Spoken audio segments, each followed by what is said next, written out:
Millions of Americans are planning to travel by plane for the holidays as today safety experts issued a wake-up call for pilots.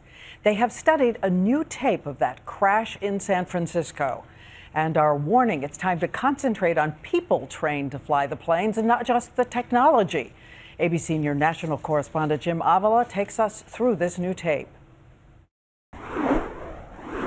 A new look from the airport camera at this devastating accident. Clear skies in July, daylight at San Francisco International. This Boeing 777 cartwheels down the runway, killing 3 and threatening the lives of 300 more on board Korean-owned Asiana Air. A fatal crash experts say could have been easily prevented, and the National Transportation Safety Board today questioned why the 3 pilots depended on computer controls during an emergency and didn't simply manually throttle up before it was too late. We do have an issue in aviation that needs to be dealt with respect to automation and performance. The approach to San Francisco Airport has special challenges, over water and at a steep rate of descent.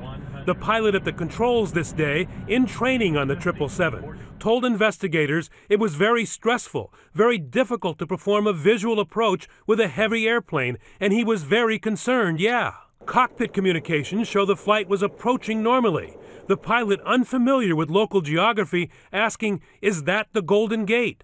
No sign of panic until just 30 feet above the bay. He had mistakenly turned off the computerized throttle controls, and suddenly an audible warning. The plane is flying too slowly, and the captain orders the junior pilot to go around, attempting to abort the landing, but it's too late. The Asiana accident is a huge watershed and a big wake-up call. We've got to stop over-relying on automation. One simple move by any of the pilots pushing the throttle forward would have lifted the 777 enough to make the runway and prevent the fatal crash. Instead, these pilots appeared too dependent on computer controls. We didn't have pilots in that cockpit. We had systems operators who apparently forgot how to fly out of an emergency by hand. The NTSB calls that automation addiction, and it's worried that lack of training is creating an entire generation of pilots who can no longer fly by hand.